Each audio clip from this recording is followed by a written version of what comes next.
নমস্কার, লিনাস ওয়ার্ল্ডে আপনাদের স্বাগত। কেমন আছেন আপনারা?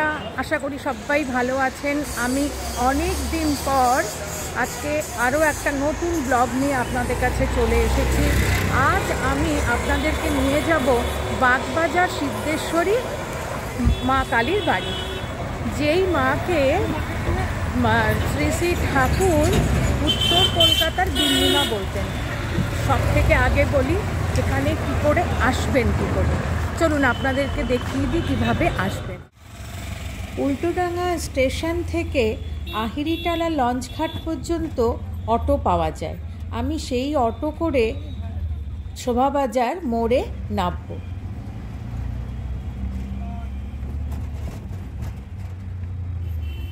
এছাড়া আপনারা যদি বাসে করে আসেন তাহলে বাসে করে এসে শোভাবাজার মোড়ে নেবে, ওখান থেকে হেঁটে বা অটো পেয়ে যাবেন, একদম মায়ের মন্দিরের সামনে আপনাদেরকে নামিয়ে দেবে।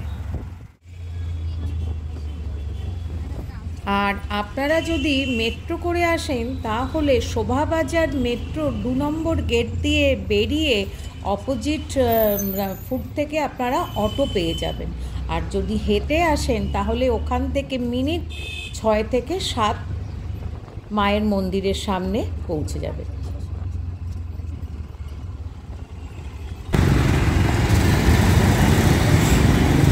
এইখানটা নামিয়ে দিয়েছে, আমি এখন ওপারে যাব।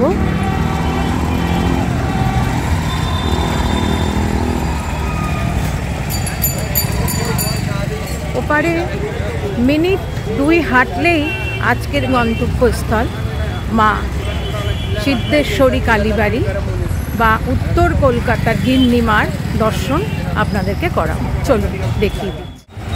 শোভাবাজার মোড়ে নেমেছি, এবারে এখান থেকে মিনিট 2, চলুন আপনাদেরকে দেখাচ্ছি। অবশ্য এখান থেকে আপনি অটো পেয়ে যাবেন। আমি হেঁটেই যাচ্ছি, চলুন আপনাদেরকে দেখাবো। এই রাস্তা ধরেই সোজা গেলেই পাবো মায়ের দর্শন। আচ্ছা, একটু এগিয়ে এই বাঁদিকে দেখলাম সাই বাবার একটা সুন্দর মন্দির। বাবার দর্শন করলাম ও বাবার আশীর্বাদ নিয়ে মায়ের মন্দিরের দিকে রওনা হলাম।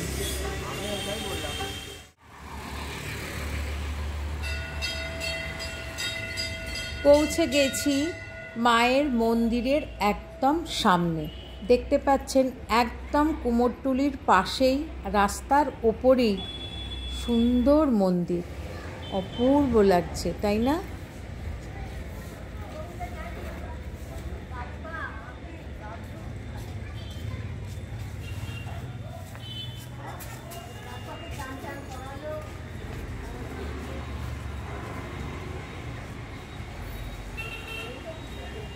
চলুন মন্দিরের ভেতর প্রবেশ করে মায়ের দর্শন আগে করে নিই। আর দেখুন, দেখেই বোঝা যাচ্ছে অনেক দিনের পুরনো মন্দির, তাই না? আচ্ছা, মন্দিরে স্থাপিত মায়ের বিগ্রহ কালো মৃন্ময়ী। আর মায়ের 2 চরণ অন্য মায়েদের মতন দেখুন আগে পিছে না, পাশাপাশি। মায়ের বাম চরণ মহাদেবের বুকের ওপর, লাল পাড় নীল বেনারসিতে আর নানাবিধ অলঙ্কারে মা এখানে অপরূপা। আর মায়ের এক হাতে খড়গ আর আরেক হাতে কাটা মুণ্ড। দেখতে পাচ্ছেন শ্রীরামকৃষ্ণদেব এই মন্দিরে মায়ের দর্শন করতে প্রায়ই আসতেন এবং তিনি এই মন্দিরের দেবীকে উত্তর কলিকাতার গিন্নিমা বলতেন। শোনা যায় ব্রাহ্ম সমাজের কেশবচন্দ্র সেন একবার মরণাপন্ন অসুস্থ হয়ে পড়েন। ঠাকুর শ্রীরামকৃষ্ণ তার রোগ মুক্তির কামনায় এখানে মার কাছে এসে মানত করেন এবং সফল হন। তিনি বলতেন, ওরে, এই মা সকলের মনোবাঞ্ছনা পূর্ণ করেন, তোদের যা যা কামনা এই মায়ের কাছে এসে বল, মা সব দিতে পারেন।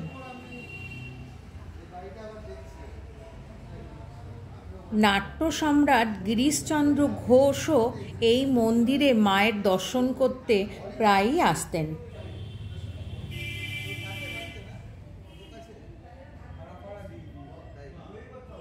আর মায়ের দুপাশে 2টো শিবলিঙ্গ আছে এবং তার পাশে নন্দী মহারাজ রয়েছে। দেখতে পাচ্ছেন এখানে কিন্তু ভক্তরা এসে বাবার মাথায় জলও ঢালতে পারে। চলুন এবার আপনাদের মন্দিরটা নির্মাণের ইতিহাসটা জানাই। বহু বছর আগে 1600 খ্রিস্টাব্দেরও আগে কুমোরটুলি অঞ্চলে কালীবর তপস্বী নামের এক সন্ন্যাসী হোগলা পাতার ছাউনির নিচে এই মায়ের মূর্তি তৈরি করে পুজো করতেন। এই মূর্তির প্রতিষ্ঠাকালের হদিশ আজও সঠিক জানা নেই। পরে 1730-31 সালে কুমোরটুলির শ্রী গোবিন্দরাম মিত্র বর্তমান মন্দিরটি নির্মাণ করেন। 1698 খ্রিস্টাব্দে ব্রিটিশরা প্রথম তাকে ভারতীয় ডেপুটি ট্যাক্স কালেক্টর পদে নিয়োগ করেন।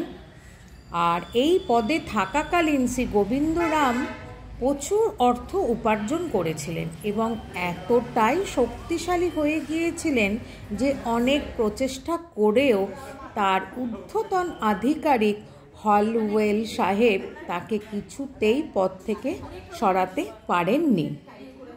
মিত্রবাবুর প্রাসাদসম বাড়ি এই কলকাতার কুমোরটুলি অঞ্চলে ছিল। বাড়িটি প্রায় 50 বিঘা জমি জুড়ে ছিল।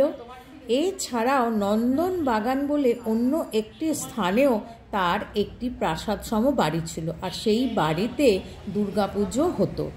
মা দুর্গার মূর্তিটি সোনা ও রূপোর অলঙ্কারে সুসজ্জিত ছিল। মন্দিরে প্রতিদিন প্রায় 38 কেজি অন্নভোগ দান করা হতো। প্রায় 1000 ব্রাহ্মণ দুর্গাপুজোর প্রতিদিন তার গৃহে অন্ন গ্রহণ করতেন ও দামি উপহারও পেতেন। গোবিন্দরামের ছড়ি, এই প্রবাদ বাক্যটি শ্রী গোবিন্দরাম মিত্রের সাথেই সম্পর্কিত। তিনি নিজের প্রভাব প্রতিপত্তি দেখাবার জন্যই কুমোরটুলিতে গঙ্গার ধারে এই সুবিশাল নবরত্ন কালী মন্দিরটি বানান 1731-32 খ্রিস্টাব্দে।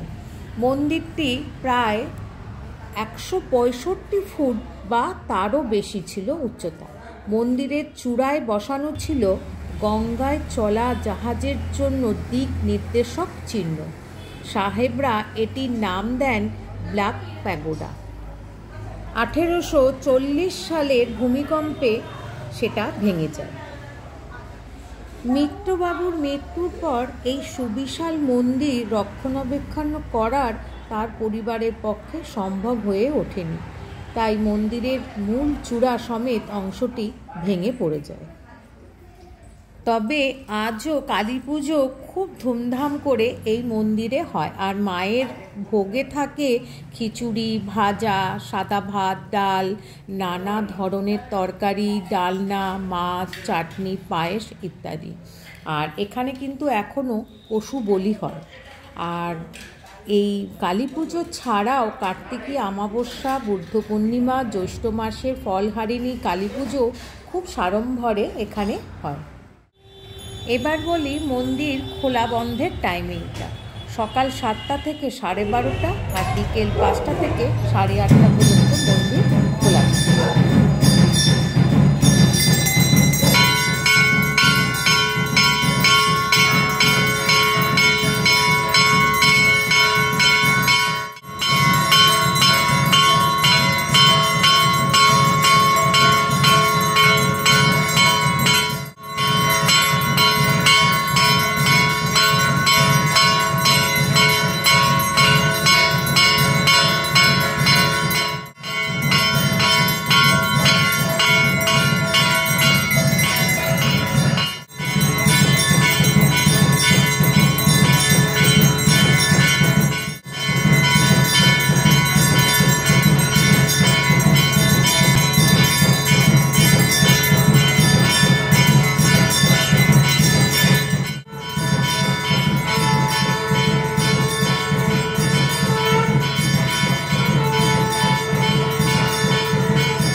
শেষ হলে মাকে আরও একবার নমস্কার করে সবার মঙ্গল হোক এই কামনায় একরাশ শান্তি নিয়ে বাড়ির দিকে রওনা হলাম।